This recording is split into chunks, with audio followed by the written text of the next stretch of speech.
No final do século XIX, a Catalunha vivia uma transformação profunda. A industrialização avançava rápido, mas também criava conflitos sociais, greves e condições de trabalho difíceis nas grandes cidades. Nesse contexto, surge uma ideia que misturava indústria, urbanismo e controle social. Criar colônias industriais afastadas do caos urbano. A colônia Güell não nasceu apenas como uma fábrica. Ela foi pensada como um modelo de sociedade ideal, segundo a visão do seu fundador. Quando a gente fala em colônia Güell, é fácil imaginar apenas casas como essas, que a gente está vendo aí ao fundo, e uma fábrica, que também está logo ali. Mas isso aqui na realidade foi pensado muito mais como um experimento social. No início dos anos 1890, Barcelona crescia rápido demais. Cidades lotadas, greves, ideais anarquistas e revolucionários, conflito constante entre patrões e operários. A fundação da colônia Güell acontece em 1890, quando Eusèbe Güell compra uma antiga fazenda que fica a mais ou menos 20 km ao sul de Barcelona. No ano seguinte, em 1891, acontece então a transferência de sua fábrica têxtil para esse novo local. Agora, quem foi Eusèbe Güell? Ele foi um industrial, político e mecenas, uma das figuras mais ricas e influentes da época da Catalunha. Também foi principal patrocinador do famoso arquiteto Antoni Gaudí. A decisão de sair de Barcelona não foi aleatória. Güell queria ficar longe das greves operárias, controlar melhor seus trabalhadores, criar um ambiente ordenado, moral e produtivo. Assim nasce a colônia Güell, às margens do rio Llobregat. O projeto inicial da colônia era ser uma cidade fechada, ou seja, a colônia funcionava como uma pequena cidade autossuficiente, que incluía fábrica têxtil, casas para os operários, escola, teatro, cooperativa, lojas, médico e igreja, que na época ainda estava em projeto. Tudo pertencia à empresa. Os trabalhadores moravam ali, compravam ali e viviam ali. Em troca, tinham condições melhores que nas fábricas urbanas, mas também menos liberdade. Era um modelo paternalista, proteção em troca de obediência. Eusèbe Güell, um dos industriais mais poderosos da Catalunha, acreditava numa solução simples: afastar o trabalhador da cidade. Aqui, ele não construiu só uma fábrica, construiu casas, escola, igreja, lazer. Uma vida inteira organizada ao redor do trabalho. Agora, falando um pouco sobre o cotidiano dos operários, a jornada de trabalho era longa, mas em troca as casas tinham ventilação, havia espaços comunitários, educação para os filhos dos operários e atividades culturais. Um importante detalhe: não havia bares dentro da colônia. Isso fazia parte do controle moral imposto por Güell. A religião tinha papel central e, por isso, a construção de uma igreja se tornaria essencial para o projeto. Não era um controle violento, era um controle silencioso, mas baseado na dependência.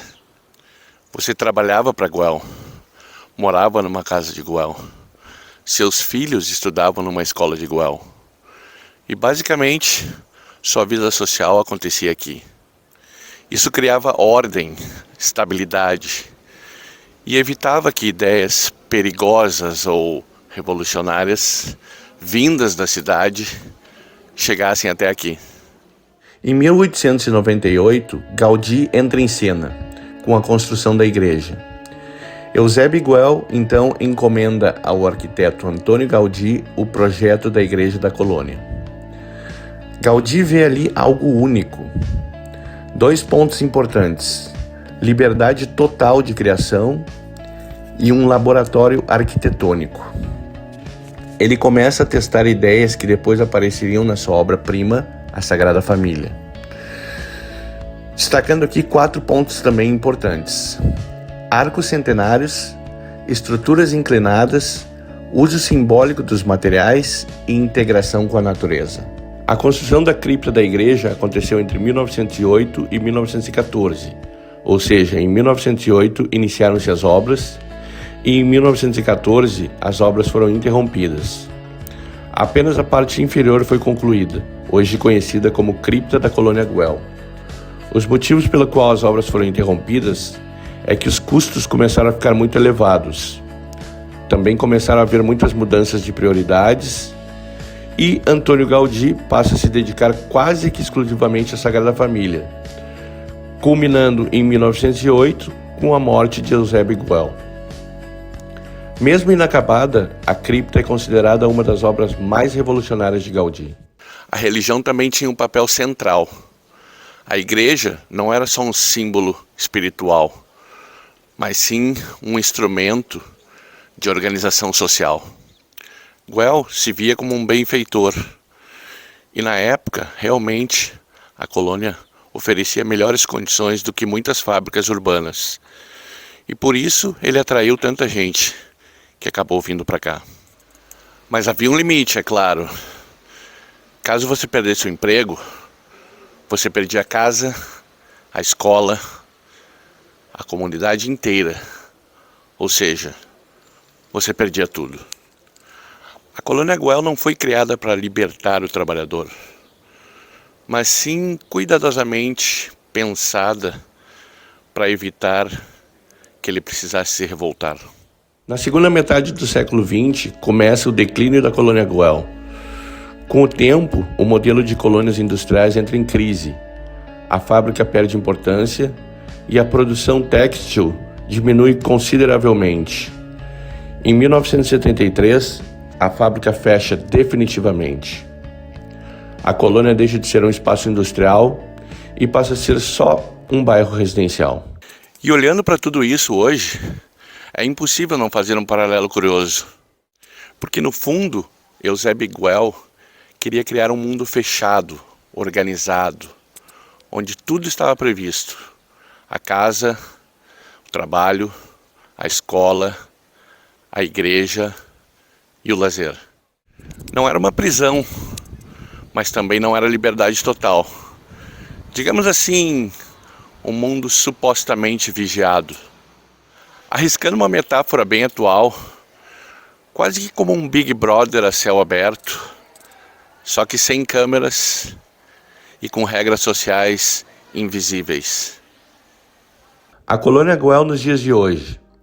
Bem, hoje a colônia Güell é patrimônio mundial da Unesco desde 2005, mantém boa parte de sua estrutura original e ainda é habitada. Mas o mais importante, ela representa um momento único da história da Catalunha, onde indústria, arquitetura e controle social caminharam juntos. E a cripta, inacabada, permanece como um lembrete, que nem todos os projetos utópicos chegam ao fim, mas alguns podem deixar marcas eternas.